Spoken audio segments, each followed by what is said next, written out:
tous en forme, donc les vacances ont dû être bonnes. N'est-ce pas, M. Marouet? Alors, il nous reste quelques mois avant de terminer ce mandat. Je souhaiterais que nous allons au terme de ce mandat en continuant les investissements que vous avez fait chacun de vos personnes jusqu'à présent, parce qu'on ne peut pas actuellement se permettre de perdre du temps. Je souhaite que les commissions continuent à travailler, que les projets continuent d'avancer et nous aurons avant la fin de l'année un temps fort d'échange qui sera le vote du budget 2020, même si la nouvelle équipe de conseillers communautaires pourra l'amender ou le modifier, mais en tous les cas, cela nous permettra de continuer à travailler dès le mois de janvier, de ne pas avoir à reporter un ensemble de restes à réaliser sur nos travaux d'investissement. Et donc de pouvoir continuer de payer en temps et en heure les entreprises, et elles sont nombreuses. Et il suffit de traverser le territoire pour s'en apercevoir. Elles sont nombreuses donc à venir sur différents sites. Aujourd'hui, et comme je m'y étais engagé, les services sont en train de préparer les derniers dossiers de voirie. Les appels d'offres auront lieu avant la fin de l'année, ou de manière à ce que je puisse, comme c'était prévu, signer les OS avant la fin de ce mandat. Je tenais à saluer nos amis internautes et bien sûr le républicain lorrain présent ce soir à travers la présence ou les présences de M. et Mme Merkel. Comme le veut un peu notre tradition, et comme ça on leur permet éventuellement de rentrer plus tôt, je voulais vous présenter, alors il devait être 4, mais ils ne sont que 3, donc 3 nouveaux collaborateurs. Monsieur Angelbert Thomas, bonsoir. Voilà, Bonsoir. qui est animateur et qui travaille à la réserve naturelle. Monsieur Bellarbi Cotella, qui travaille au marché public. Monsieur Jacob Cyril, qui travaille chez nous au CTE. Donc, messieurs, soyez les bienvenus. J'espère que vous allez trouver à la communauté de communes ce que vous recherchez en matière d'ambiance de travail et aussi comment dire, pas seulement d'ambiance, mais de travail. Et je pense qu'on en a beaucoup chez nous. Donc on compte sur vous et on a besoin de tout le monde. Certains ont des CDD parmi vous. Notre but, c'est pas de ne pas vous donner une vision à plus long terme. Donc c'est à vous, durant ces périodes d'essai, de gagner vos places. Et je pense que c'est avec plaisir que les élus communautaires vous mettront et vous proposeront un contrat plus long et plus pérenne. Voilà, donc toutes les cartes sont entre vos mains. Encore merci de votre présence ce soir. Donc si vous le souhaitez, vous pouvez rester. Si vous avez mieux à faire, et on le comprendra, vous pouvez rentrer. Donc merci à vous. Je tenais également à vous faire part de différents dossiers. Donc nous avons,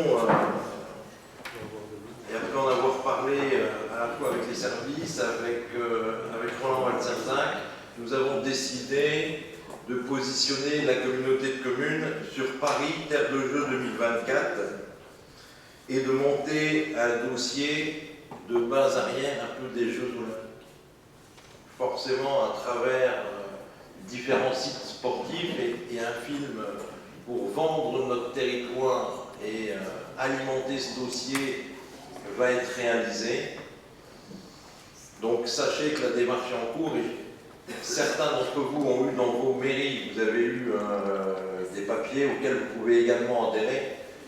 Moi je pense que la bonne échelle, c'est l'échelle de la communauté de communes sur ce label Paris Terre de Jeux 2021. Voilà. En tous les cas, c'est un projet plus qu'intéressant parce que une fois que vous rentrez dans ce label, il va falloir animer le territoire jusqu'en 2024 au moment des Jeux Olympiques. Je voulais parler également du projet d'abattoir. Donc aujourd'hui, on rentre dans une phase concrète. Il faudra adopter à la fois les statuts et rentrer au capital des associés. Donc forcément, la part de la communauté de communes est bien plus faible que celle qui avait été imaginée ou que nous avions imaginée au départ. Et l'évolution des choses et l'arrivée de certains privés font, et vous le verrez quand on abordera cette thématique, que notre part est nettement inférieure. Oui. Bien sûr, nous aborderons ce point-là lors du prochain conseil communautaire. Mais sachez que aujourd'hui, on rentre dans une phase de concrétisation. Il y a un audit qui est mené par le cabinet Eneis KPMG sur les équipements sportifs.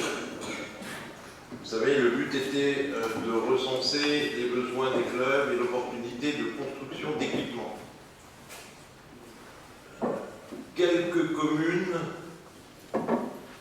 et je vais les citer d'autant plus aisément parce que je suis au même titre que mes 4 autres collègues.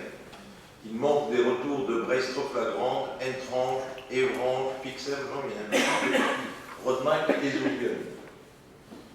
Voilà, donc si vous pourriez au moins faire un retour sur cette thématique.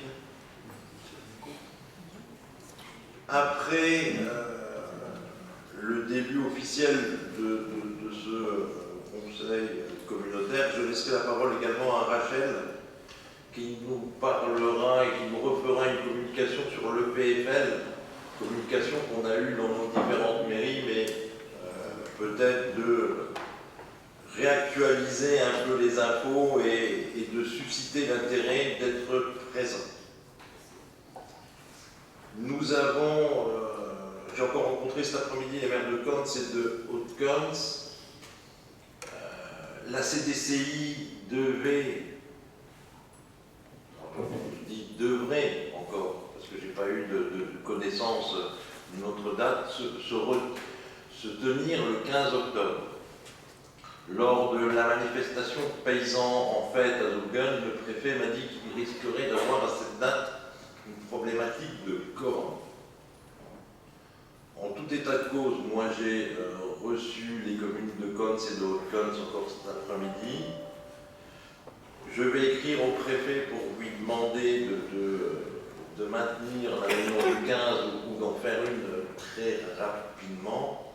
En tous les cas, moi je compte sur les membres du conseil, les membres de ce conseil communautaire qui siègent également à la CDCI, de défendre la position des 2 communes de Haute-Cons et de Cons, ainsi que la nôtre, qui est de les accueillir. Voilà.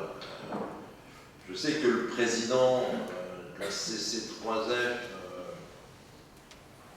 aujourd'hui, a priori, le calendrier lui semble un peu trop rapide.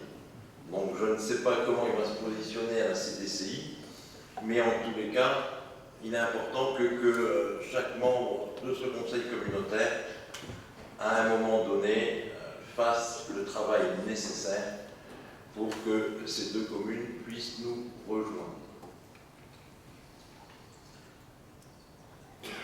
Je vous confirme, alors même si aujourd'hui on n'a toujours pas de date, mais la volonté du président Rotner de venir sur le territoire avant le 31 novembre. Et pourquoi avant au 31 novembre, parce que après, ce sera les différentes périodes des marchés de Noël et autres. Et en Alsace, vous savez bien qu'ils sont très nombreux. Et donc, on voudrait arriver à trouver une date dans son emploi du temps déjà chargé pour qu'on puisse échanger avec eux. Alors, je ne sais pas sur quel format cela se fera. Le but initial serait un temps d'échange à minima avec les maires, suivant ces dispositions, peut-être sur le temps de midi. Et bien sûr, un temps aussi de visite et de découverte du territoire de la communauté de communes et des principaux équipements qu'il faut aussi défendre. Il faut savoir que la grande région est aussi l'intermédiaire dans un certain nombre de projets, tels que le projet Paris 2024.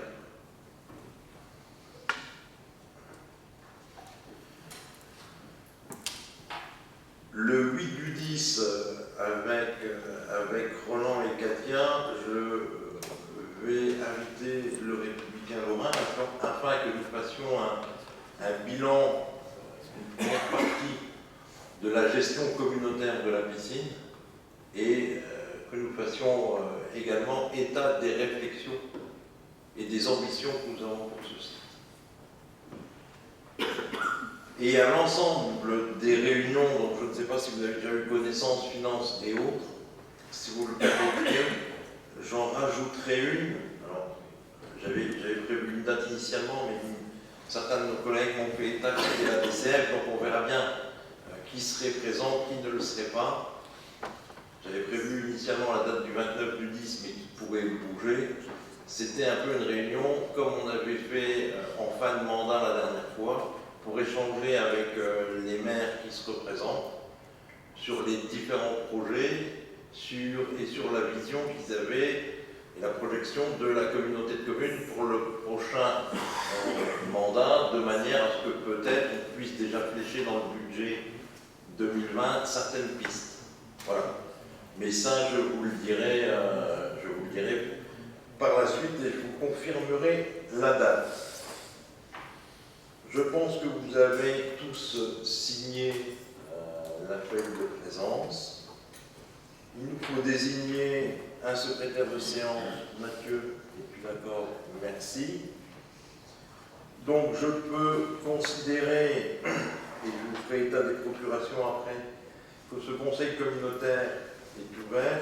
Et donc si vous voulez bien, mes chers collègues, je souhaiterais qu'on marque une minute de silence suite au décès de notre collègue Gennaro Balesta, qui est décédé le 20 juillet. Donc si vous voulez bien, nous allons vous avec moi pour faire une minute de silence.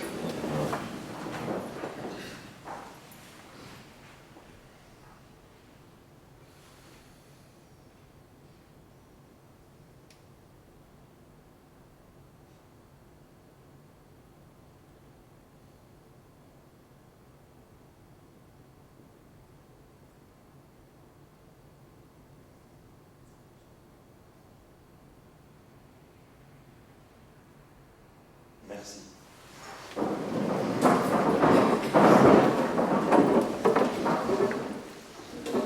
J'ai un certain nombre de procurations en ma possession. Christine Aguerre qui a donné procuration à Bernard Zener, Taïchot Sandrine à Gerder Gérard, Crémerly à Nicole Cortez, Madame Marie-Odile Piret à Monsieur Roland Balserzac, Monsieur Édouard Clément à Madame Conforat.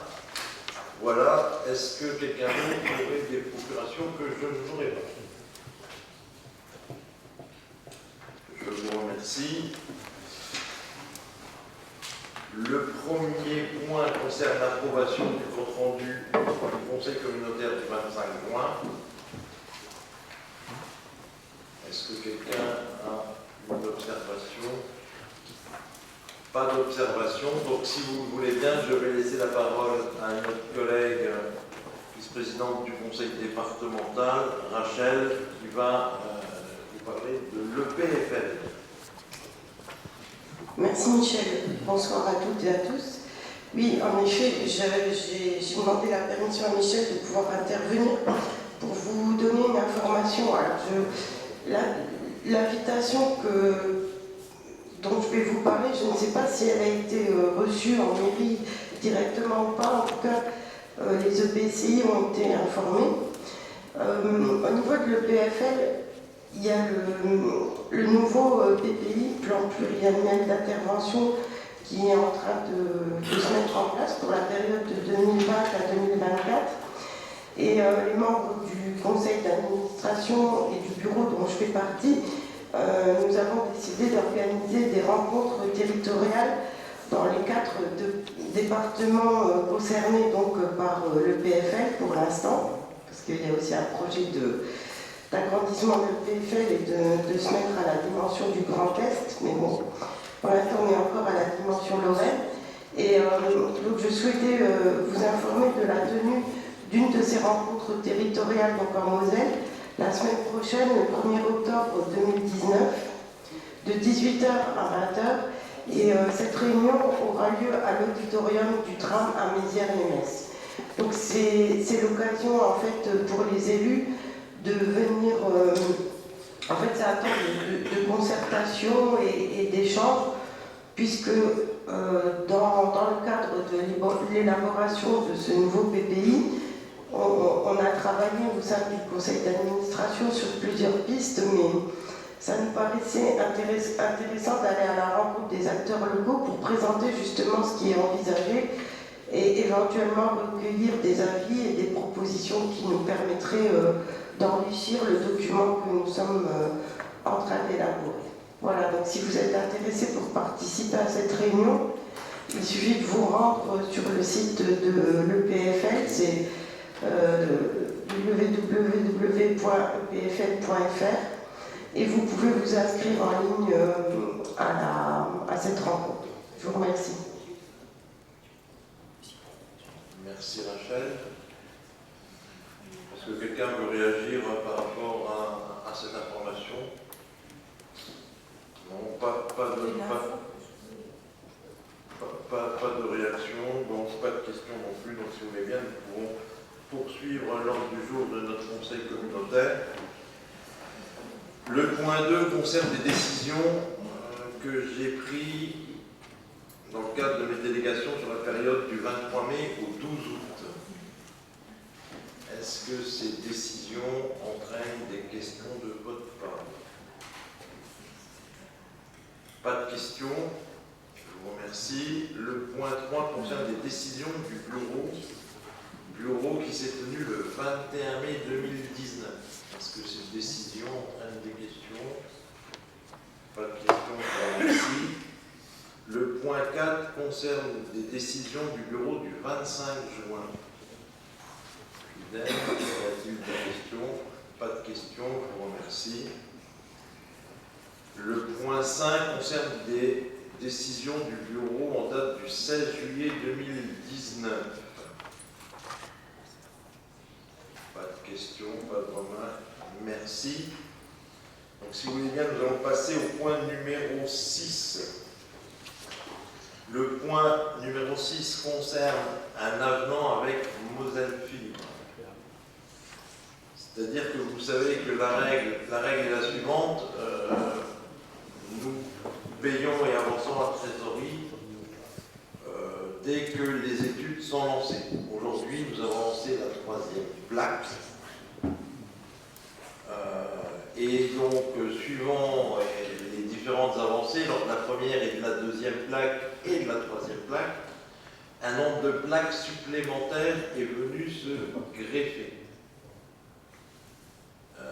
Donc cet avenant prend en compte le nombre de nouvelles prises qui ont été décidées sur les différentes.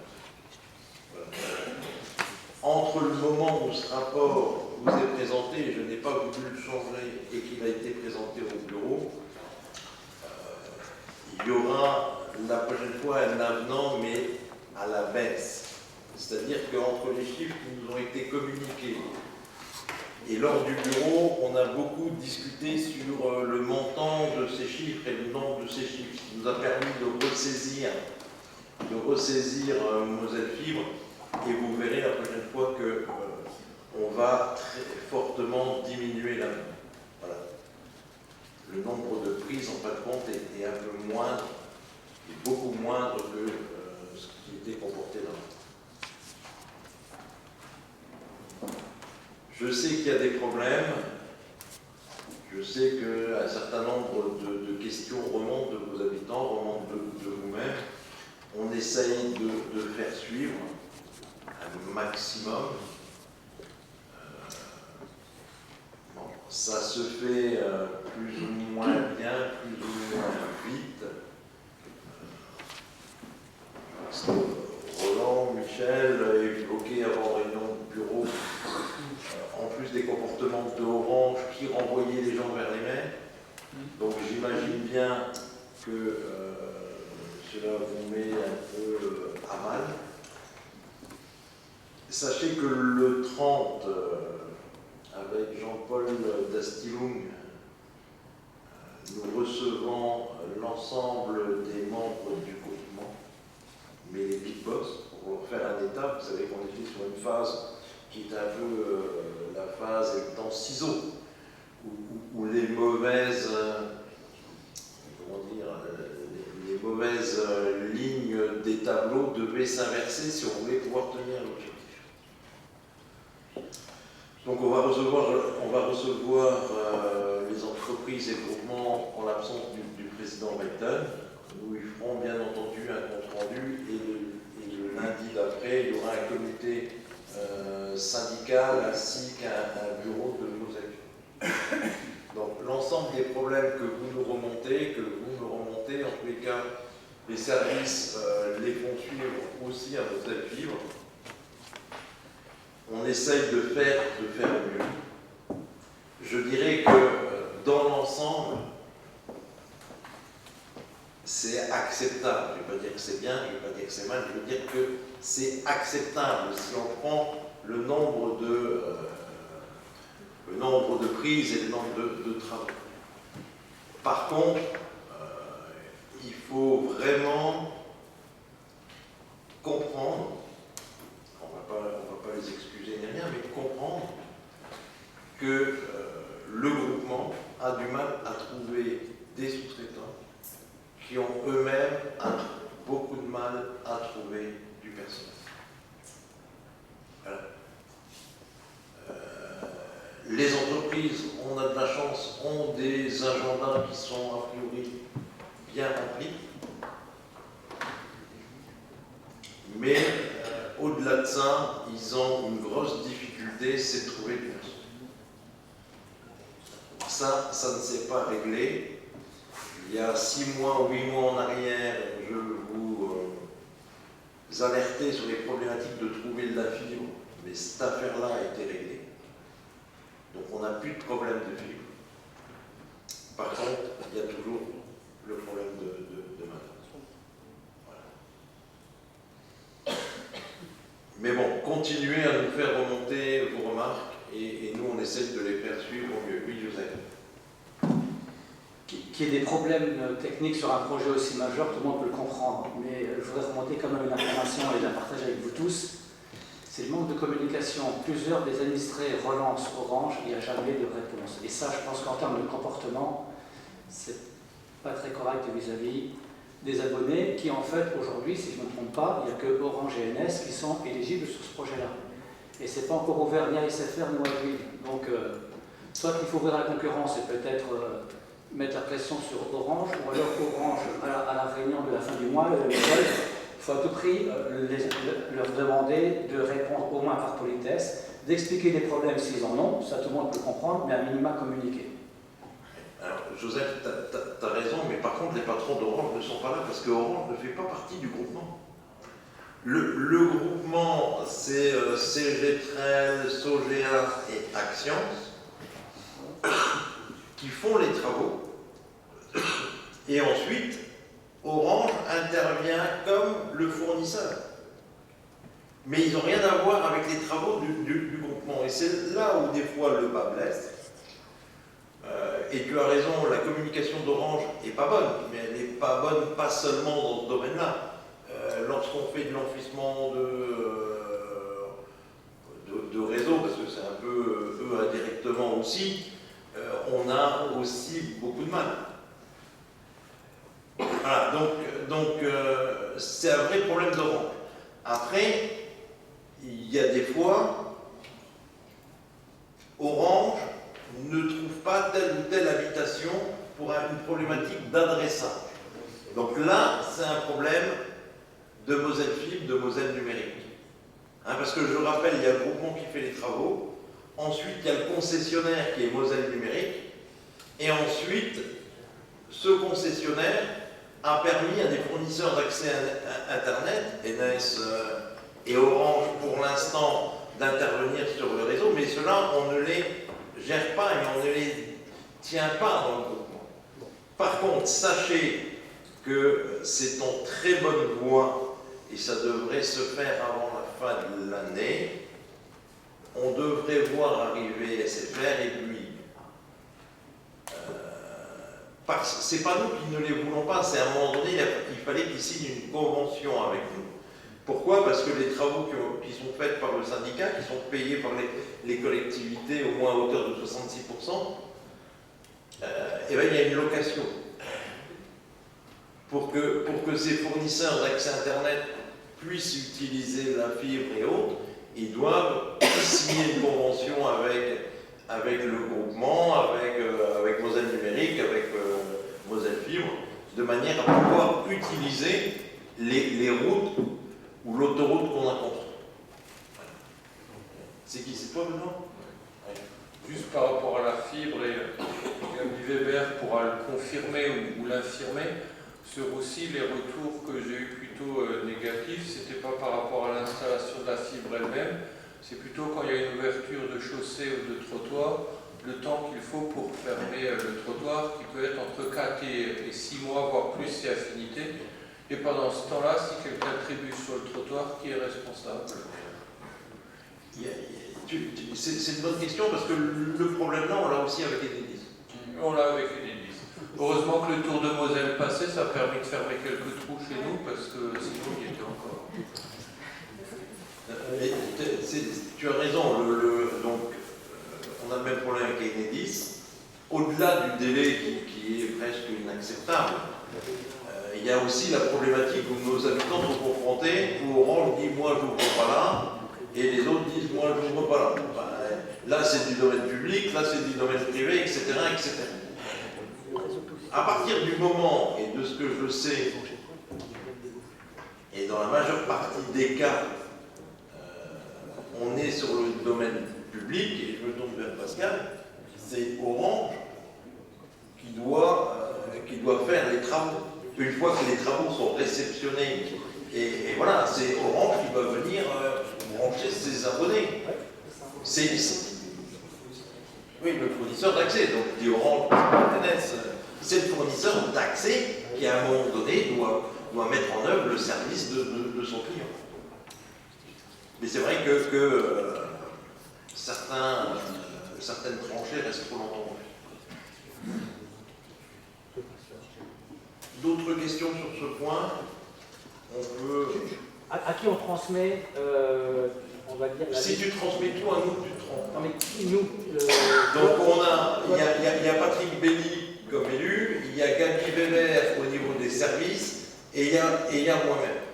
Voilà. Donc si tu nous mets tous les trois en copie, tu es sûr que le dossier va bien arriver jusqu'à Moselle Fibre qui va le dépatouiller. Merci.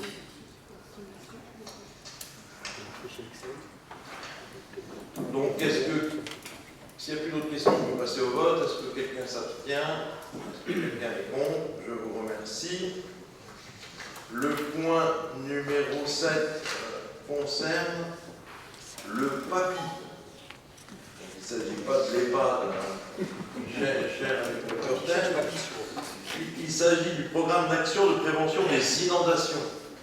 Vous savez qu'il y a un syndicat qui s'est créé de Pont-à-Mousson jusqu'à Thionville, jusqu'à la frontière du Luxembourg, pour lutter contre les inondations, notamment de la Moselle. Syndicat dans lequel nous avons adhéré parce que certaines de nos communes sont directement impactées. Et donc là, il vous est demandé de valider ce papier d'attention qui est porté par le syndicat mixte Moselle-Aval, d'approuver la convention avec eux, de s'engager à soutenir ce projet, d'affirmer aux côtés des autres signataires sa volonté de réduire de façon durable les dommages aux personnes et aux biens. Donc c'était une de nos volontés et une de mes volontés au moment du choix de la compétence, et de m'autoriser à signer les différents documents qui sont annexés. Est-ce que vous avez des questions par rapport à ce papier? Non? On peut passer au vote. Est-ce que quelqu'un est contre? Est-ce que quelqu'un s'abstient? Je vous remercie. Vous avez vu qu'on a repris la campagne de nettoyage de certains cours d'eau. On est quand même régulièrement sollicité par des communes pour aller couper des troncs d'arbres. Alors, voilà. Moi, je vous rappelle un peu l'idée de base. C'était une bonne fois le syndicat, que ce soit de la Volaire ou de la Quisselle, ont déjà fait des nettoyages. La communauté de communes, on en a refait derrière. Bon, après, la règle, c'est quand même que les habitants, les riverains, entretiennent un minimum. Voilà. Donc, on essaye de faire au mieux, ça leur coûte rien, il faut aussi leur rappeler que ça leur coûte rien. On a décidé, vous avez décidé de ne pas lever la taxe GEMAPI, donc il faut quand même que chacun ait un minima une démarche citoyenne.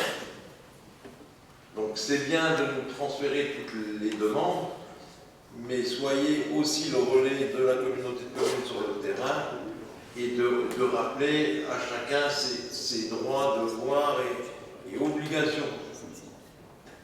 Voilà, je tenais juste à vous dire ça avant de passer la parole à Michel. Excusez-moi de ne pas vous avoir salué toutes et tous, je suis arrivé à la dernière minute.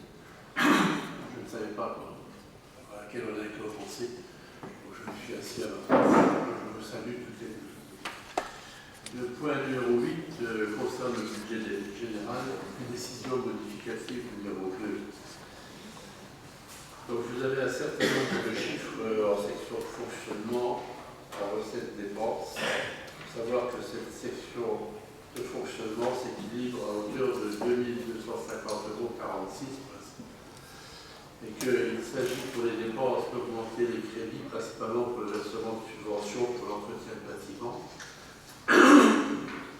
Inscription de dépenses pour récupération de la TVA n'ayant aucune incidence financière, puisque l'inscription du même montant en recettes et ajustement de certains postes de dépenses. Concernant la section d'investissement,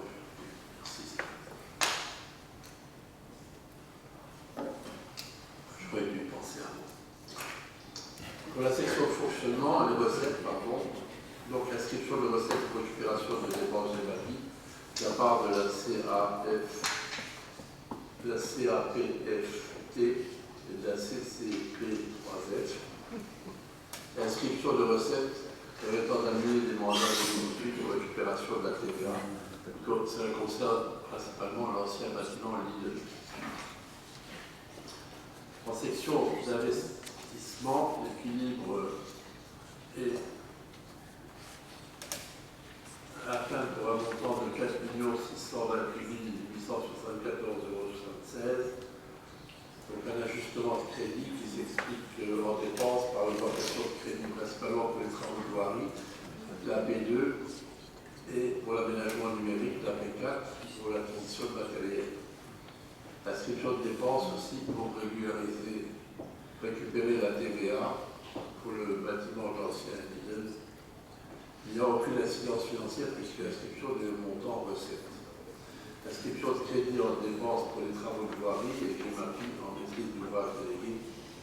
L'inscription de dépenses pour le versement des avances forfaitaires au marché public et ajustement de certaines postes de dépenses. En contrepartie, en recettes, L'inscription de recettes par l'annulation de mandat pour récupération de la TVA concerne toujours l'ancien bâtiment Lidl. Inscription de recettes en maîtrise d'ouvrage élevé pour les travaux de voirie et géométrie. Inscription de recettes pour annulation des inventions fêtières au marché public. Et enfin l'inscription d'un emprunt pour couvrir les dépenses.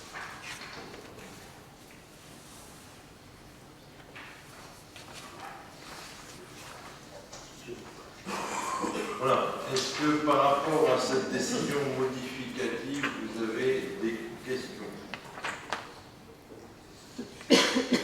Donc on est sur l'inscription de certains travaux, on est sur l'inscription de transfert de GEMAPI avec le du Port-de-France et avec la CC3F. Voilà, rien de spécifique. On a inscrit un emprunt pour équilibrer l'ensemble. Je ne suis pas sûr qu'il y aura recours. Mais en tout cas, il nous a fallu l'inscrire. Si vous n'avez pas de questions, on peut passer au vote.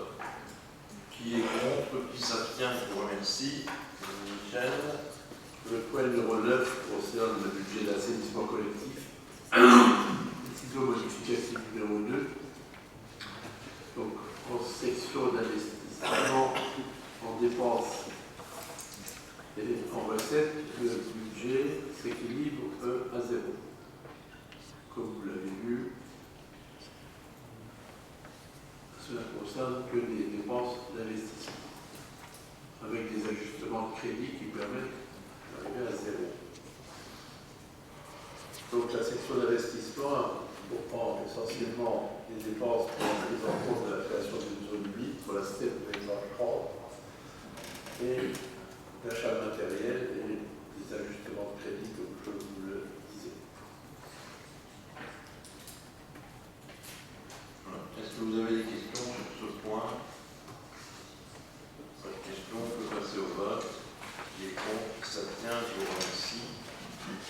Le point numéro 10 concerne la modification des bases minimum de la cotisation foncière des entreprises pour 2020. C'est un petit peu plus compliqué. Il faut savoir que la CFE est assise sur la valeur locative foncière de biens, dont les redevables disposent pour leur activité.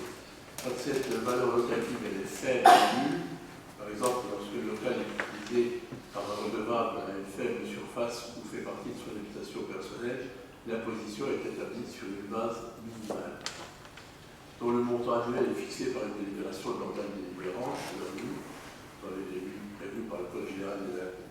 Il faut savoir que les bases 2018 de la CFE s'élèvent à 65 589 547 euros. Et c'est la centrale de Cattenom qui représente 97,80% des bases totales. Donc il y a 637 entreprises qui ont été assujetties dans le cadre de la cotisation minimale sur le territoire de la communauté de communes en 2018. Ça représente 74,24% de l'ensemble des redevables à la CFE, mais c'est seulement 0,80% des bases totales de CFE. En plus, la loi de finances exonère le CFE des redevables assujettis à la base minimum. Il y a un chiffre d'affaires annuel inférieur à 5 000 euros à compter de 2018. Sur le territoire communautaire, il y a 43,60% des redevables qui sont assujettis à la base minimum et qui ont donc été exonérés. Donc, ce que l'on a voulu, c'est neutraliser l'impact de la hausse de la CFE pour les entreprises qui sont redevables imposés à la base minimum. Il faut savoir que l'augmentation du taux de CFE acté en 2019 s'élève à 24,88% contre 23,55% en 2018. Vous avez un tableau là, qui vous indique le montant de base minimum de la CCE en 2019 et le montant qui vous est proposé en 2020. Donc, une diminution. Cela a un coût pour la communauté de communes qui est estimé à 700 euros. C'est vraiment 7 000 euros. Donc, pas une grosse somme.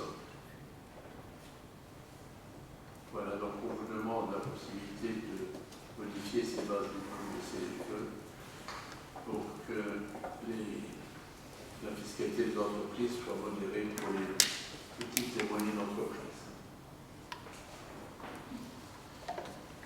Est-ce que sur ce rapport que nous voyons régulièrement une fois par an, qui peut être technique, est-ce qu'il y a des questions? Est-ce que le mécanisme est bien compris? A priori, c'est le cas, donc je vous propose de passer au vote. Est-ce que quelqu'un est contre? Est-ce que quelqu'un s'abstient? Je vous remercie. Michel. Le point numéro 11 concerne l'attribution de fonds de concours communautaires. Donc, plusieurs dossiers ont été déposés et analysés. Le dossier était conforme aux conditions d'éligibilité et complet. Vous les avez dans le tableau suivant, avec le détail du montant des travaux, du montant subventionnable et du montant du fonds de concours qui est versé par la communauté de communes. Si vous avez des questions sur ces fonds de concours. Voilà, pas de questions. On peut passer au vote. Qui est contre, qui s'abstient, je vous remercie. Michel. Point numéro 12 concerne l'ajustement des frais de paiement 2019. En particulier pour les autorisations de programme numéro 2, travaux de requalification des voiries, et numéro 4, aménagement numérique. Pour l'autorisation de programme numéro 2, travaux d'aménagement des voiries, les travaux qui sont liés à cette autorisation de programme sont effectués sur un rythme plus prévu. Donc, il convient donc d'augmenter le montant du crédit de paiement 2019 de 1 560 000 euros, conformément au tableau ci-dessous. Donc, vous avez la prévision 2019 qui montre un chiffre de 17 720 548 euros et les prévisions 2020 et 2021 ont été ajustées à la baisse en conséquence.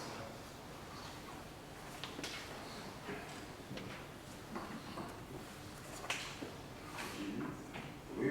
Pour l'autorisation de programme aménagement numérique numéro 4, donc le nombre de prises qui ont été réellement mis en place sur la plaque de Volmange des Mines est plus élevé que prévu. Donc la participation au syndicat Moselle Fibre est donc en hausse pour l'année 2019. Elle s'élève à 870 000 euros au lieu de 450 000 euros. Donc il convenait de modifier le montant de crédit de paiement 2019 et d'augmenter de 420 000 euros. Donc la prévision 2019 représente 670 000 euros et la prévision 2020 255 euros. Voilà, c'est sur ce. Oui, pardon, j'ai plus la parole, mais c'était sur ce point-là que nous reviendrons la prochaine fois. C'est-à-dire que vous verrez que là on prend une DM et on prendra une DM dans le sens contraire. Mais les chiffres de Moselle Fibre étaient un peu cafouillis et les questions du bureau et lors du passage au bureau ont permis qu'on aille retirer ça un peu plus au clair. Mais bon, voilà. On aura une très bonne surprise la prochaine fois. Donc si vous voulez bien, on peut entériner, je vous propose d'entériner cette délibération. Vous avez des questions? Pas de questions. Qui est contre? Qui s'abstient? Je vous remercie. Merci Michel. Et je vais passer la parole à Denis Bob. Oui, merci Michel. Je crois que les deux points qui suivent, c'est des points qu'on trouve chaque année. Ça concerne les CRAC, les deux autres activités, celle de Calfeld et celle de Étange. Vous avez tous reçu les documents à lire, notamment les annexes. Je pense que vous avez jeté un petit coup d'œil dessus. Je ne voudrais pas vous abreuver de chiffres comme vient de le faire Michel. Je voudrais simplement vous donner quelques informations concernant la réalisation de ces zones, La première, concernant la zone des Anges-Grandes, je crois qu'on arrive vraiment au bout. Tout prend forme, il y a quand même des situations qui sont débloquées notamment avec la police de l'eau. Un sur la partie médicale qui avait fait l'objet d'une dérogation et sur laquelle le permis de construire, qui est en instruction pour les services de la commune est en voie de finalisation, il va être transmis certainement dans les 15 jours qui viennent à la mairie d'Étanges pour signature du permis de construire de la maison médicale. Vous voyez là, c'est vraiment une avancée importante. Sur l'autre partie de la zone, là aussi, aujourd'hui, on a des travaux, la police de l'eau qui nous a rendu ses avis favorables, donc cette fois-ci par rapport aux propositions de zones humides, on a mis en compensation parce que ces zones sont touchées par la zone des zones humides et donc il a fallu trouver des compensations. Ce qu'on a trouvé, c'est que de l'autre côté, sur l'aménagement de la zone, on laisse en réserve pour le futur et qui sera consacré aux zones humides. Et à partir de ce moment-là, donc l'arrêté devrait également nous parvenir au courant du mois d'octobre. Et pour cela, donc, on a commencé à envisager des travaux qui pourraient démarrer également au cours du dernier trimestre de cette année. Et la SODEVAM qui a lancé les appels d'offres pour les marchés de travaux, au moins pour la réalisation de la première partie de la voirie qui va de la maison médicale tout le long de la route jusqu'au carrefour du croisement, c'est l'ancien Lidl, je crois, qui croise là, je ne sais plus, l'ancien Lidl. Voilà, donc on va faire tout l'aménagement pour qu'on puisse commercialiser à la fois la façade et le deuxième rideau de la premier temps.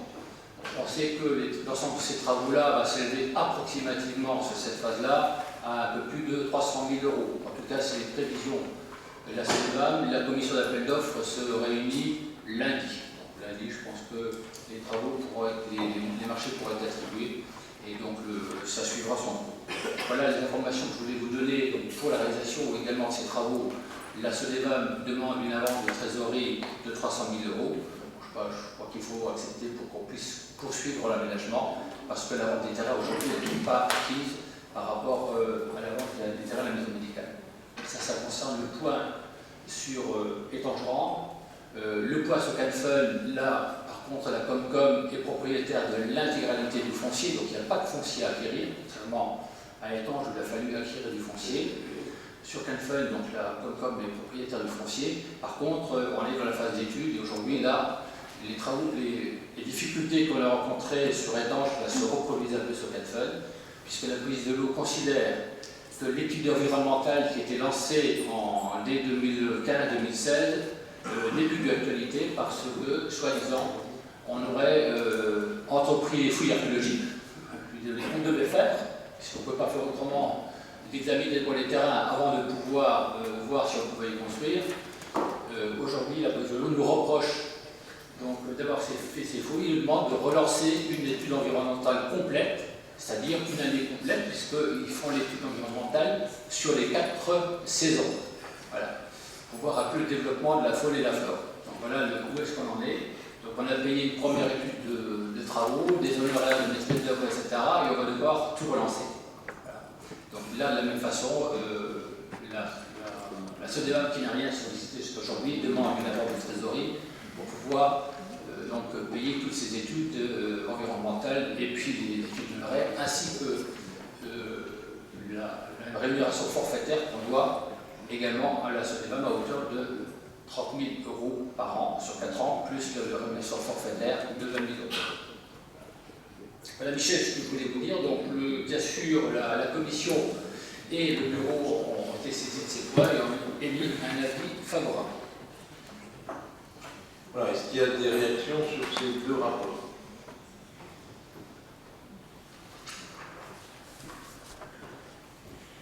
Pas de questions. Donc il vous est demandé de l'approuver. Il est contre, il s'abstient, je vous remercie. Je vais passer la parole à Michel Erka. Je lui passe la parole.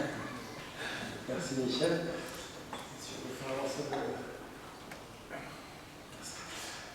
le premier point est un point que je suis vraiment content de vous présenter ce soir. Je suis vraiment content de tout le travail fait par la commission. Je pense que c'est quelque chose de nouveau et quelque chose d'important. Donc on vous propose ce soir la mise en place d'un fonds de concours spécifique dédié à la transition énergétique. Fonds de concours que la Commission a voulu assez simple et assez accessible, c'est avec des critères qui ne soient pas trop restrictifs pour que les dossiers ne soient pas impossibles à monter, qu'on reste sur des choses relativement faciles à mettre en œuvre. Et ce que je trouve qui est vraiment très intéressant, c'est que ça, finalement, ça nous permet de poursuivre deux objectifs. Le premier, c'est d'accompagner les communes dans la transition énergétique, parce qu'on sait qu'il y a certainement des investissements à faire et que ce n'est pas simple de les porter seuls et que les retours sur investissement, en tout cas les gaz, ne sont pas forcément rapides. Mais en même temps, le fait d'investir dans ces domaines-là, dans les économies d'énergie principalement, permet de dégager des marges de manœuvre en fonctionnement. C'est une manière de transformer de l'investissement en fonctionnement, ce qui, dans les temps qui courent, est toujours intéressant au moment où nos budgets de fonctionnement sont de plus en plus tendus. Voilà. Donc le fonds de concours permettra à la fois d'intervenir sur les modes de chauffage, des bâtiments communaux, sur l'isolation, sur l'éclairage public, sur l'achat de véhicules propres. Voilà, il y a un certain nombre de points qui sont listés, on le voit ici plus particulièrement. On a aussi ne pas voulu restreindre les investissements sur l'éclairage public au LED, c'est-à-dire que tous les travaux sur l'éclairage public qui permet d'atteindre une économie d'au moins 30% sera subventionnable. Le fonds de concours a un montant annuel de 250 000 € et chaque projet pourra être subventionné à hauteur de l'enveloppe subventionnable est 60 000 € par projet et on financera 40% de ces 60 000 €, ce qui veut dire qu'on peut soutenir 10 projets par an avec l'enveloppe qui sera dédiée. Dernier point, cette enveloppe sera disponible après le vote du prochain budget, ce qui veut dire que le vote du budget étant prévu en fin d'année, les premiers dossiers pourront être instruits début d'année prochaine et les premiers fonds de concours versés l'année prochaine. Voilà, j'ai été assez synthétique. Je ne sais pas si vous avez des questions sur ce sujet ou sur la mise en place de ce concours. Ça se rajoute à tous les dispositifs existants. Il n'y a pas en remplacement quelque chose qui existait avant, c'est quelque chose en plus. Voilà. Est-ce que vous avez des questions par rapport au point que vous venez de présenter, Michel? Oui, là. Oui, moi j'avais une question par rapport à la transition énergétique. Dans le tableau de chauffage, je vois Chaudière-Bois et je vois la bois évaluée. On sait que c'est le chauffage qui produit du CO2. Donc, quelle relation avec la transition énergétique? Comment on favorise l'installation de ce CO2, sachant que les arbres notamment, ils ont des problèmes de pollution, de particules fines, etc. Donc, comment on peut financer ce genre d'opération pour bâcher l'arbre comprend, surtout si c'est alimenté à partir d'énergie décarbonée. Et Chaudière-Bois et bois, je m'interroge. Les cycles de fourniture de bois, le cycle du bois est considéré comme neutre puisqu'on remplace les volumes de bois qui sont utilisés. C'est-à-dire qu'on permet sur des courts termes de régénérer, enfin d'avoir à la fois des plantations et des forêts qui captent du CO2 et en contrepartie de l'exploitation de ces forêts, on émet. Mais on considère que sur le bois, on est sur une énergie neutre en carbone. On n'est pas sur l'énergie fossile qui a un bilan carbone négatif. On reste sur une énergie neutre carbone puisque la forêt se régénère et on a un plan d'approvisionnement territorial du bois qui permet de garantir le maintien des surfaces forestières et des volumes de CO2 captés. Les chaudières du bois sont pas On n'a pas prévu sur ce premier chiffre. On n'a pas essayé de répondre à toutes les problématiques. On a essayé d'avoir un règlement qui soit le plus efficace possible et le plus, encore une fois, le plus simple. C'est un règlement qui pourrait être amené à évoluer au fur et à mesure des années en fonction des évolutions, des souhaits de la Commission et des possibilités qui sont offertes. Oui, en lisant, je m'excuse d'avoir pas regardé plus en détail le point là, on ne voit pas le subventionnement sur l'installation de bornes électriques de rechargement qui pourrait éventuellement intéresser les collectivités. Aujourd'hui, j'en suis pas là, mais j'y ai à un moment pensé par rapport au parking de voiture sur Calfen. Donc là, si ça rentre un peu dans la même optique, je ne sais pas. Ouais, alors, pour l'instant, on a choisi de ne pas le mettre. C'est une question qui s'est posée en commission, on a choisi de ne pas le mettre. La question, c'est qui est le porteur du projet de ces bornes? Est-ce que c'est quelque chose qui doit se déployer au niveau communautaire avec un schéma communautaire, voire plus large, de déploiement des bornes. Et on a constaté aussi que sur la CCCE, dans les endroits où il y avait des bornes disponibles, ils étaient relativement peu utilisés pour le moment. C'est-à-dire que la demande en bornes de rechargement est pour l'instant assez faible à ma connaissance. Encore une fois, c'est un règlement qui pourrait être évolutif en fonction des axes de développement qu'on souhaite mettre en place. Mais pour le moment, on a choisi de ne pas y aller sur ce sujet-là, sur la mise en place de ce concours-là, sur cette année. Voilà. Oui, très simplement, pour compléter ce qui vient d'être dit, nous on a pris une décision durant la rénovation de la place Schumann de mettre justement une borne électrique, parce que justement on voit qu'au niveau national, il y a un développement quand même assez fort. D'ailleurs, ce sera un sujet qui sera évoqué également demain soir au SMITU. Et donc, c'est un choix communal qui a été fait. Est-ce qu'on peut entendre dans ce cas-là pouvoir intégrer ou est-ce qu'il faut attendre une évolution du règlement? On peut reposer la question en commission, sachant que pour la mise en place de bornes, à ma connaissance, il y a déjà des aides qui sont proposées par la région ou par d'autres organismes pour le déploiement d'aides sur les bornes de recherche. Moi, j'ai pas de souci à ce qu'on en discute en commission. Mais il faudra faire le bilan aussi de ce qui existe déjà. On n'est pas les seuls financeurs. L'idée sur le fonds de concours, c'est d'aller sur des choses qui ne sont pas forcément soutenues par d'autres, mais d'aller vraiment spécifiquement sur les besoins des communes. Et sur les économies des communes. Je pense que vraiment, il y avait le double objectif. Je rappellerai simplement que le Luxembourg a fait un choix assez offensif dans le domaine électrique, c'est-à-dire qu'il y a environ 1000 bornes qui sont installées sur le territoire luxembourgeois. Aujourd'hui, vous ouvrez n'importe quel téléviseur, vous regardez n'importe quelle chaîne de télé, et vous voyez bien que les plus grands constructeurs aux plus petits, l'électrique domine. L'hybride.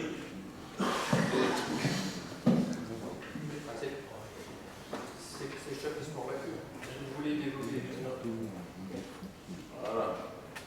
C'est cher qui se mord la queue. Si vous voulez développer les véhicules, notamment les véhicules électriques, il faut auparavant installer des bornes. Parce que les gens achèteront des véhicules électriques une fois qu'ils auront de quoi les charger. On voit sur le site, CNPE, on a des bornes, c'est un milieu un peu particulier, mais aujourd'hui, elles sont toutes utilisées. Sans vouloir prendre position dans le débat, et bien sûr, moi je ne suis absolument pas contre le fait de regarder, d'ouvrir au subventionnement des bornes pour des communes doivent y aller, et Michel non plus. Mais aujourd'hui, il apparaît quand même que sur beaucoup de projets de véhicules électriques,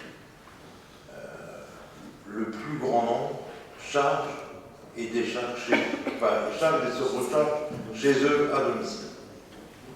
Voilà. Que l'utilisation des bornes n'est pas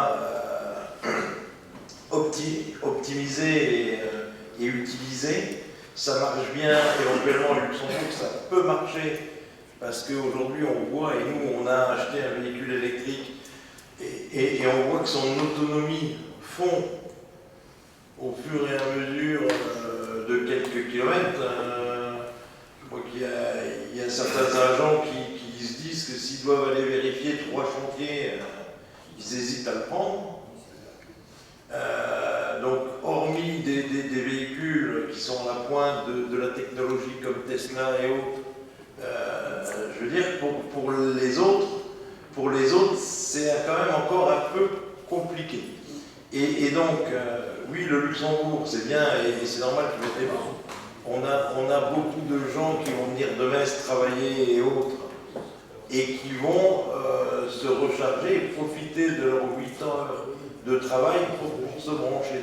Mais autrement, quand on voit sur notre territoire, si nous on va à Luxembourgville, on peut faire l'aller-retour en restant juste sur un chargement à notre domicile.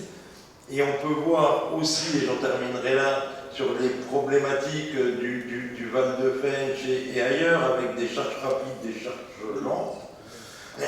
Et je rappelle aussi que dans ce domaine, et vous aurez l'occasion bientôt d'avoir un retour, parce que là on est croisés, on est entre une politique environnementale, mais on est aussi sur une autre réflexion qui est menée à la fois par Patrick Belly, Thomas Hermer, et je crois Maurice Lorenz va aller prochainement avec, je crois que c'est toi, hein, Maurice, qui va avec eux, non, à Sarreguemines ou je ne sais plus où. Oui, demain. Oui, voilà, sur des réunions pour voir l'expérience d'autres collectivités dans le domaine. Et quand on regarde, oui, il faudra quelques banques sur le territoire, mais je ne suis pas sûr qu'il sera utile que l'ensemble se mette en place des banques. En tous les cas, et je redonnerai la parole à Michel, je pense que notre règlement pourra évoluer et peut évoluer. Et si ces projets sont assez rapides, on peut le faire évoluer aussi rapidement, de manière à pouvoir aller sur les banques. Et je vous dis, c'est des gros investissements et je ne suis pas sûr qu'elles sont vraiment utilisées tout le temps. Il suffit d'aller sur un parking d'un Leclerc, d'un autre chose, de regarder les places où il y a des recharges de véhicules électriques, elles sont quasiment tout le temps libres. Voilà. Donc, moi, je vous invite à faire attention, parce que pour nos collectivités, c'est des engagements élevés. S'ils sont utiles, c'est bien, mais s'ils ne sont pas utiles, c'est un peu dommage. Michel. Mais juste pour préciser, effectivement, la région accompagne l'installation de prises de bornes de recharge lentes ou rapides jusqu'à 55% du coût hors taxe du projet. Donc là, 55% du coût hors taxe du projet. Donc la région a déjà un dispositif d'aide important pour le déploiement de bornes de recharge. Voilà. Mais on reposera la question en commission suite à ta question. C'est tout, Michel. Moi, je voyais le véhicule. Non, très bien, la bombe. Je ne prends pas comme une attaque, c'est juste. Oui, on reposera la question en commission et on réfléchira à l'idée. Avant de donner la parole à Hervé, dans l'ordre, Patrick. Oui, par rapport aux véhicules électriques, la communauté en a adhéré directement à une association, c'est GEM, Grand Est Mobilité, sur lequel on discute de tout ce qui est mobilité. Que ce soit des vélos, des voitures électriques ou quoi que ce soit. Et apparaît des approches qui sont vraiment surprenantes. Ce que disait Michel, la voiture électrique, aujourd'hui, ce qu'on voit le plus, c'est le raccordement chez le particulier. À savoir que mettre des parkings à disposition dans nos secteurs, avec des bornes électriques, le gars arrive à 8h le matin, il revient le soir à 7h, et vous avez une voiture qui a bloqué toute la journée la place. Ça, c'est un problème, c'est des constats, hein. C'est ce qui nous est remonté. Donc, on a croisé avec Thomas une Tesla, c'est bien, une voiture entre 50 et 60 000 euros. Il se charge en 40 minutes. C'est des bornes spéciales. Je vous garantis, c'est impressionnant les bornes, hein. C'est des bornes qui sont réfrigérées. Aujourd'hui, on a aussi une information sur le type de raccordement, à savoir que l'uniformisation n'est pas faite. C'est gravissime quand même hein, par rapport à un projet pareil. Alors, l'électrique, c'est super, hein, je pense qu'on arrivera à quelque chose de bien. Mais comme dit Michel, prenons de la mesure, et c'est compliqué. Donc cette association-là fait remonter tous les problèmes qui sont rencontrés par le vélo électrique, par de la voiture électrique, du mix, de tout ce qu'on voudra, et c'est formidable. Mais quand on parle de certaines voitures électriques en charge rapide, une charge rapide, il faut savoir que c'est l'équivalent en consommation pratiquement d'un bâtiment comme celui-là. Donc il faut quand même avoir une idée de ce que c'est. En plus, c'est des voitures spéciales qui peuvent encaisser ça. Aujourd'hui, les petites voitures ne sont pas prévues pour non plus. Donc la normalisation n'est pas encore mise en application à un degré tel qu'on puisse se connecter à n'importe quelle borne. C'est pas possible aujourd'hui. Et de plus, il y a des bornes de puissance très importantes et des bornes de puissance réduite. En plus, l'occupation des parkings va être compliquée. Parce que si des gens ont dit, les Luxembourgeois, les frontaliers vont au Luxembourg, ils arrivent le matin à 6h30, ils se branchent, et qui enlève la voiture après, quand elle est chargée? Donc ça va être un problème. Mais tout ça, on va les résoudre, hein, ça va avancer. Mais je pense qu'il faut se méfier quand même de croire que c'est la panacée sur beaucoup de choses. Demain, on va voir des véhicules, à hydrogène, ça aussi, je crois. Et on a échangé avec eux.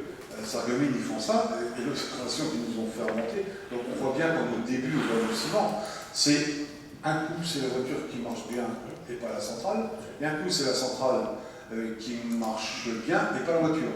Donc ils s'essuient les plats. Ça coûte 1 million d'euros, la centrale qu'ils ont. Centrale à hydrogène, 1 million d'euros.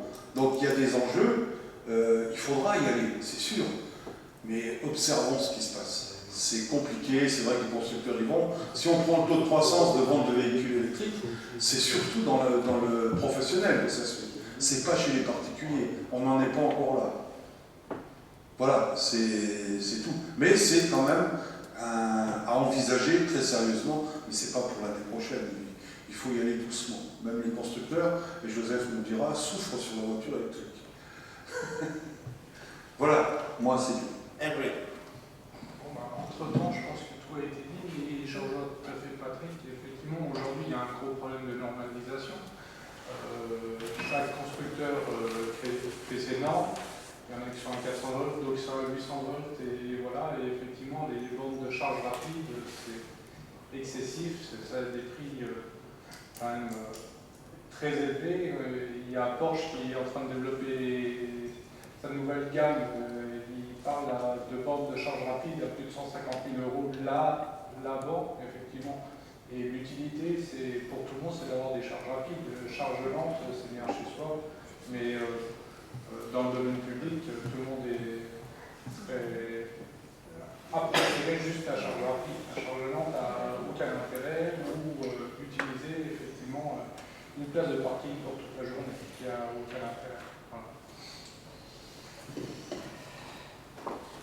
Ok, je pense qu'on a bien échangé sur cette thématique. Donc on est dans un règlement environnemental qui est ouvert, qui peut évoluer, qui doit prendre en compte ces questions et l'évolution de ces questions.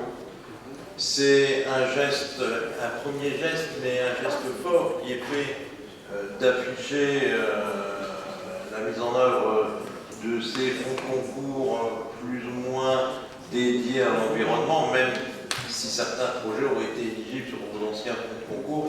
Et je pense que politiquement, c'est un geste fort que de l'afficher. Donc si vous voulez bien, on peut passer au vote. Qui est contre? Qui s'abstient? Je vous remercie. Michel, toujours à toi la parole. Le point suivant, c'est une évolution du règlement d'assainissement collectif. On s'est rendu compte qu'il y avait un certain nombre de cas sur le territoire où, après une assez longue durée, les réseaux d'assainissement n'étaient pas repris parce que les conditions techniques de reprise des réseaux par la communauté de communes n'étaient pas remplies et les lotisseurs, entre-temps, étaient défaillants. C'est-à-dire que les aménageurs qui avaient créé le lotissement, la société peut ne plus exister, etc. Donc on se retrouve avec des problématiques importantes où les communes devaient gérer des réseaux d'assainissement qui étaient sous les communes ou les communes. Ça peut être aussi des statuts plus ou moins mixtes des réseaux d'assainissement. Donc on a souhaité, suite à une réflexion de la commission, proposer que, après un temps donné, sous réserve uniquement de la fourniture d'un passage caméra, pour que la CCCE connaisse l'état du réseau, le transfert du réseau puisse se faire vers la CCCE sans autre condition que celle-là. Il est proposé que cette durée soit de mémoire de 50 ans, de façon à pas non plus faire passer le message aux aménageurs que laissez traîner le truc d'ici 15-20 ans, de toute façon le réseau sera repris par la CCCE quel que soit l'état, et c'est la CCCE qui fera tous les travaux de remise en conformité ou de réparation. L'idée, c'est quand même de donner un temps pour que les aménageurs se sentent quand même contraints de fournir tout ce qu'il faut pour que le réseau soit prêt plus tôt, mais en même temps de ne pas rester sur une situation de blocage et d'impossibilité de transfert, comme c'est le cas pour l'instant sur un certain nombre de lotissements. Voilà, est-ce que vous avez des questions par rapport à cette proposition de rapport? Et comme le rappelait Michel, c'est effectivement le constat de certains abordants de lotisseurs qui entraînent aujourd'hui des carences et des gênes pour nos habitants. Donc à la fois, il fallait essayer de trouver un juste milieu entre le message qu'on envoyait aux lotisseurs et pas qu'ils se disent ok, après moi le déluge, je peux faire ce que j'ai envie, et d'un autre côté pouvoir aussi apporter des solutions à nos habitants et à nos élus. Voilà, donc si vous n'avez pas de questions, on peut passer au vote. Qui est contre? Qui s'abstient? Je vous remercie. Toujours à toi, Michel. Oui, on continue avec, comme défini un petit peu l'étape annuelle du rapport du CIDELO sur prix et la qualité du service public de gestion des déchets ménagers assimilés. Donc voilà, il y a un rapport très exhaustif qui est annexé à la convocation et que vous pouvez consulter. Moi, je veux juste revenir sur quelques chiffres quand même. On a cette année l'avantage du rapport du CIDELON qu'on reprend en grande partie dans notre rapport annuel à nous. Donc, il y a des chiffres qui se retrouvent. C'est qu'on peut voir un peu et se comparer par rapport aux autres membres du CIDELON. Et on a cette année, concernant un EPCI, on peut mesurer l'impact de la mise en place d'une taxe incitative. La mise en place de la taxe incitative a permis pour cet EPCI de réduire de 9% le volume des déchets ménagers, donc des ordures ménagères enfouies, et d'augmenter assez sensiblement les volumes de tri. Alors, une fois que j'ai dit ça, après la mise en place de l'ATOMI, cet EPCI arrive au même volume de déchets ménagers que nous sans TOMI. Voilà. Il faut replacer les choses dans leur contexte quand même. C'est-à-dire que nous, sans mettre en place de taxation incitative, on est sur le même volume par habitant de déchets générés qu'une communauté de communes qui a mis en place la taxe incitative après un an. Les choses vont encore évoluer. Je l'ai déjà dit ici et je le redis, tout le travail, toute la réflexion qu'on mène actuellement dans la commission avec les services, c'est comment aller plus loin dans la mise en place de collecte de déchets valorisables, de déchets triés, d'ouverture de nouvelles filières, etc. et de baisse des ordures ménagères sans recourir à la taxe. Notre challenge et notre volonté, c'est d'arriver à le faire autrement que par la taxe. Donc il y a certainement de la sensibilisation, il y a certainement de la présence sur le terrain, il y a de l'information, il y a beaucoup de choses. Il y a, je l'espère, l'entrée en vigueur de l'extension des consignes de tri pour la fin de l'année sur notre territoire. On a un dossier qui est en cours et qui va être déposé pour qu'on fasse partie aussi des prochaines EPCI sur lesquelles on pourra faire l'extension des consignes de tri. Il y a des réflexions sur de nouvelles filières en déchetterie. Voilà, il y a tout un ensemble de projets qui sont en cours au sein de la réflexion pour vraiment faire passer le message que l'objectif doit être de réduire le plus possible, voire de tendre vers zéro sur les déchets enfouis. Ce qui est de toute façon un objectif fixé par l'État. Je rappelle qu'à l'horizon de mémoire 2050, on devrait être à zéro déchets enfouis et à 100% de déchets valorisés, recyclés ou traités. 2050, c'est demain. Vu tout ce qu'il y a à faire comme travail, tout ce qu'il y a à faire comme pédagogie, etc. Voilà. Donc voilà.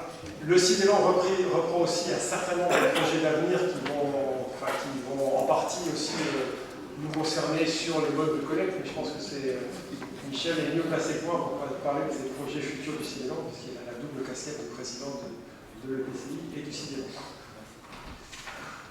Alors Michel, oui, déjà moi je tenais à remercier les délégués de la communauté de communes qui siègent au CIDELON, parce que c'est vrai que vous êtes à la fois assidu et actif dans les différents travaux et soyez-en remerciés. Ensuite, le CIDELON avait deux projets importants. Un, c'était la création d'un centre de tri. Et un centre de tri, pour être éligible au niveau des subventions de l'ADEME et autres, doit au moins pouvoir accueillir 30 000 tonnes. Seul le CIDELON n'avait pas ces 30 000 tonnes. Donc le but était de travailler avec d'autres syndicats comme le CIDEM et le SMTON. On a été un peu retardé, vous avez pu suivre un peu ce qui s'est passé au niveau du CIDEM depuis le début de l'année. Donc ça y est, ils ont un président, ça y est, ils sont en ordre de bataille, et j'ai déjà rencontré le président du CIDEM, et donc maintenant, j'attends le retour de son syndicat pour savoir si on peut travailler sur des échanges de flux. Voilà. Donc ce projet du centre de tri, aujourd'hui, continue d'avancer, même si l'année 2019 a été un peu ternie, je dirais, en matière d'avancée et de vitesse d'avancée par les problématiques du CIDEM. Il y a un deuxième projet qui est en réflexion, c'est une recyclerie. Donc c'est quoi une recyclerie? Une recyclerie, c'est travailler sur les déchetteries des territoires qui composent le Cidélon, récupérer certains objets qui peuvent être ou réparés ou retapés. Donc c'est aussi un partenariat avec des entreprises et de l'insertion, de manière à pouvoir ensuite revendre ces objets nettement moins cher que le. Par contre, le retour que moi j'ai de l'étude qui est faite, c'est que dans nos déchetteries, on trouve beaucoup d'objets qui fonctionnent très bien. Et qui sont quasiment, qui n'ont même pas besoin d'être retapés. C'est la preuve que la société de consommation est bien installée sur notre territoire. Voilà, si on pouvait, et je ne sais pas comment faire évoluer certains mœurs, ça serait pas mal. Voilà en gros pour les projets valorisants du Cidélon. Il y en a un troisième qui pourrait nous impacter un peu plus, mais qu'on a du mal aujourd'hui à évoquer. C'est peut-être le déplacement du centre de transfert de Manosque. Et son déplacement aurait des conséquences sur nos distances pour aller vider nos camions. Donc suivant l'endroit où on va le mettre, soit on risque de faire un certain nombre de kilomètres en plus, soit on risque de traverser la deuxième ville de Moselle, qui pourrait, et ça pourrait poser question. Donc aujourd'hui, les débats sont là. Donc les trois projets du Cidélon, c'est ça, la recyclerie, la création du centre de tri, réfléchir au centre de transfert, et bien entendu, accompagner les EPCI comme la CCE, et on peut féliciter le travail des services, de la commission de Michel, qui sans arrêt mettent en place de nouvelles filières, des filières plates, des filières polystyrène, pour ne citer que cela. On avait démarré avec des filières huisseries et autres. Donc c'est tout des choses qu'on ne retrouve plus dans la benne de tout venant, et on est sur la bonne voie, et dans certaines filières, on est même en avance sur certains autres qui affichent sans arrêt des taxes incitatives, machin et tout ça. Et comme l'a dit Michel, et je le répète parce que c'est très important, vu le choix que nous avons fait, on arrive au même tonnage par habitant que certains qui ont des redevances très contraignantes et qui peuvent même inciter certaines personnes à aller un peu plus visiter nos forêts et y laisser certains des... Voilà. Donc pour l'instant, moi je dis c'est bien, on va continuer, on a un nouveau ambassadeur du tri, la commission a prévu différents sondages, différents travaux auprès des habitants. Voilà. Continuons comme ça, et si on n'en a pas besoin, n'allons pas sur quelque chose qui touche au porte-monnaie des habitants. Dieu sait que pour l'instant, ils sont très taxés. Voilà, je pense avoir été sur les projets du Cidélon assez complet. Donc si vous voulez bien, on peut passer, je ne sais jamais si c'est un vote ou c'est un don d'acte. Voilà. Est-ce que vous avez des questions? Pas de questions, je considère que le projet est validé. Roland? Oui, on peut dérouler. Enfin, c'est un sujet très simple dans la mesure où c'est la mise en place d'un règlement concernant l'organisation de la surveillance et des secours à l'intérieur de la piscine de Breistroff. C'est un plan qui est obligatoire, qui est à la fois technique et humain, qui détermine le nombre de surveillants, le matériel adapté, les secours, l'accueil du public et les différents paliers d'intervention. Voilà, vous avez pu en prendre connaissance dans les pièces jointes à ce conseil communautaire. Est-ce que vous avez des questions sur ce poste? Pas de question, on peut passer au vote.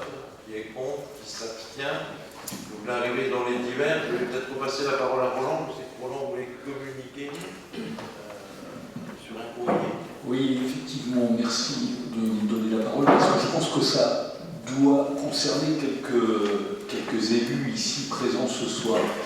Vous avez sans doute été destinataire d'une lettre du préfet qui remonte au 13 septembre concernant l'accueil des défunts dans des établissements mortuaires, salles mortuaires, dépositoires, crématorium ou domicile.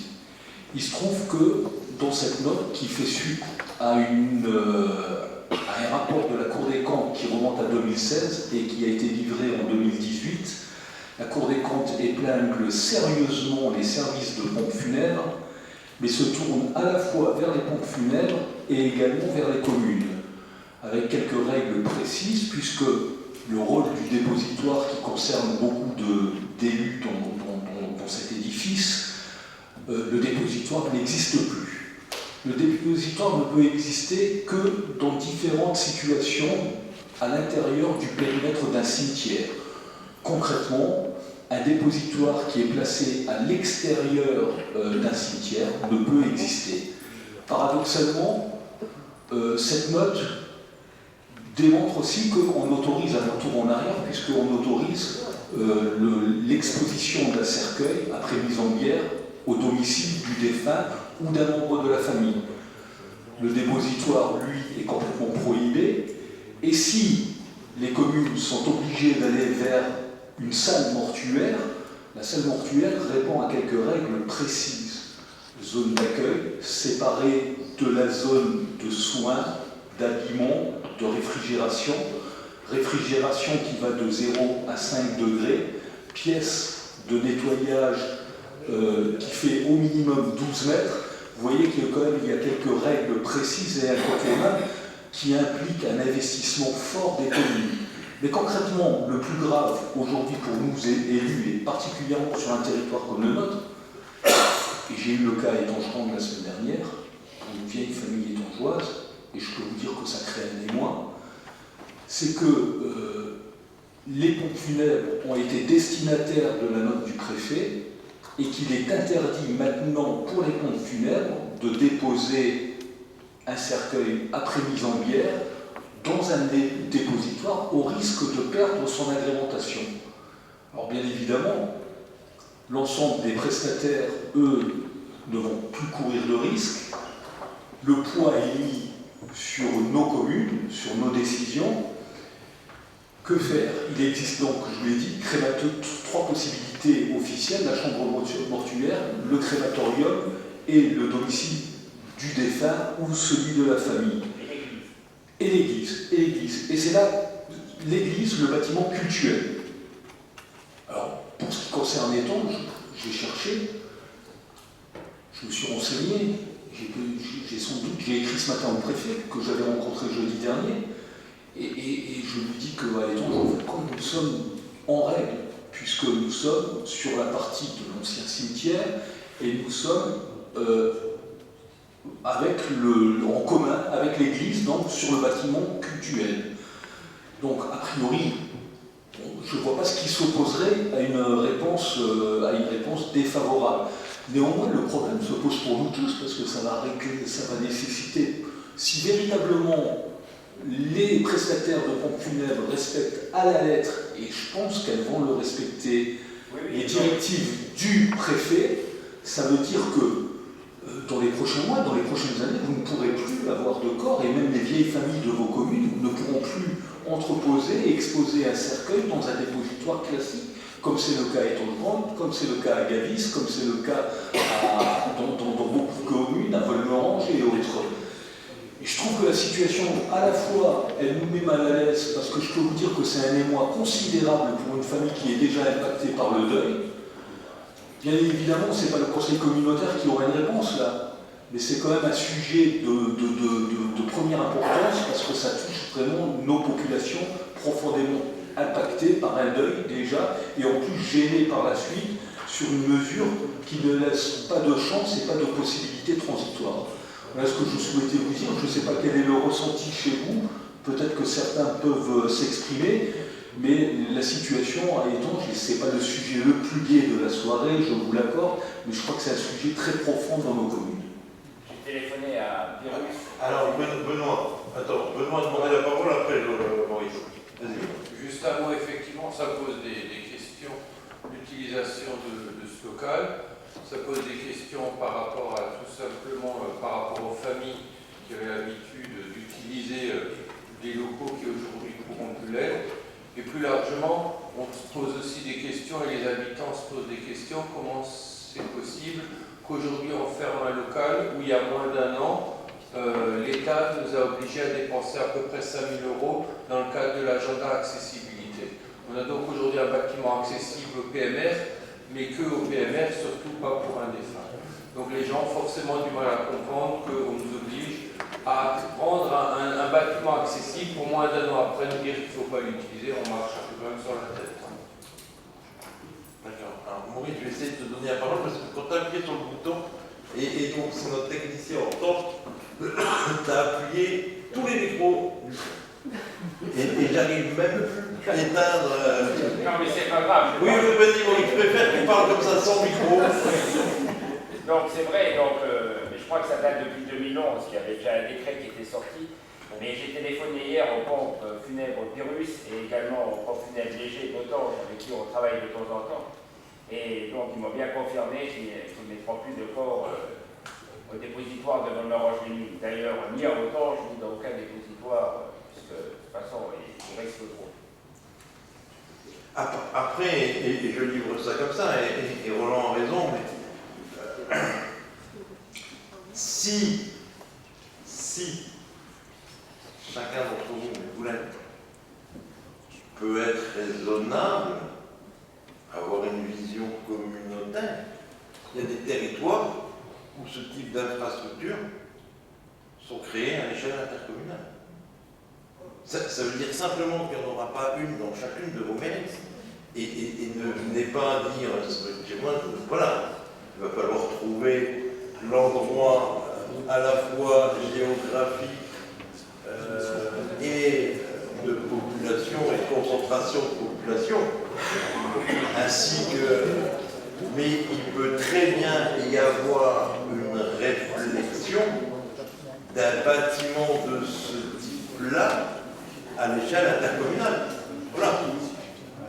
Petite précision, Maurice.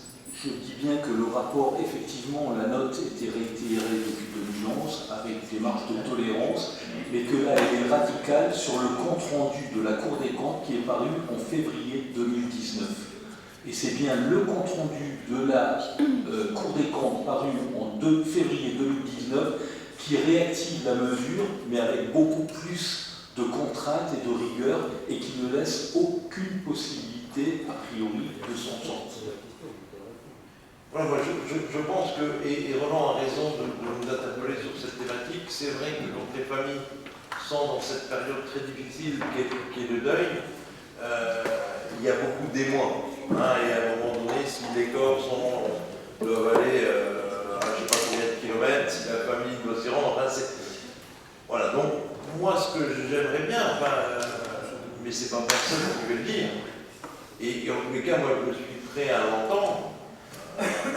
Peut-être qu'il faudrait qu'on pousse un état des lieux sur notre territoire, et comme même titre que d'autres équipements, qu'on réfléchisse peut-être pour en implanter à l'échelle intercommunale un ou deux bâtiments de ce type-là qui pourraient couvrir l'ensemble de nos besoins.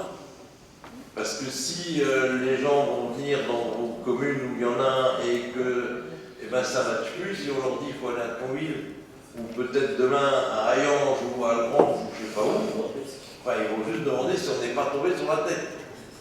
Donc peut-être que cette réflexion peut avoir lieu. En tous les cas, moi je n'y suis pas opposé s'il y a des demandes qui émanent bien entendu de vous les maires. Il ne s'agit pas ni de vous prendre une compétence, ni de prendre simplement de se dire là on a une vraie problématique qui est soulevée, qui est ramenée ce soir à nos oreilles, en tous les cas, il peut y avoir une solution intercommunale pour la règle.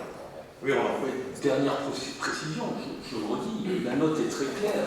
Elle permet quand même d'avoir un dépositoire dans l'enceinte d'un cimetière. Parce qu'on y gagne. Et deuxième élément en caractère grave que je tiens à remettre en évidence, toute structure ou local situé hors de l'enceinte du cimetière communal est en revanche prohibée, à l'exception d'une chambre funéraire. Moi, pour clore sur ce sujet, je pense qu'on a le droit quand même de demander, au regard de ce que Benoît dit et des investissements qui sont réalisés, on ne peut pas prendre à la gorge. Les communes, on en a l'habitude, mais pas les populations qui sont dans le deuil, et on est en droit de demander au minimum une période transitoire qui laisse le temps de réfléchir et qui respecte les familles endeuillées. C'est, je pense, le mot le plus important là-dedans, parce qu'on défend des populations, et je crois que c'est quelque chose de fondamental chez nous. Donc si on gagne cette mesure transitoire qui nous laisse effectivement réfléchir et progresser sur le sujet, on pourra ensuite voir correctement la situation. Mais honnêtement, qu'est-ce qui est le plus délicat? Un cercueil entreposé dans un dépositoire, temporairement, ou dans une habitation? On retourne 30 ans en arrière, c'est un véritable scandale. Je ne parle même pas des investissements. Donc voilà, je vais clore sur ce sujet, c'est pas très gai, je vous l'accorde, mais merci de l'avoir écouté. Voilà, en tous les cas, moi je réitère ce que je viens de dire, et si la communauté de communes peut apporter à la réflexion, on peut, pourquoi pas, y aller. S'il n'y a plus d'intervention, mes chers collègues, je vous propose donc de conclure et de clôturer ce conseil communautaire. Bonne fin de soirée à tous.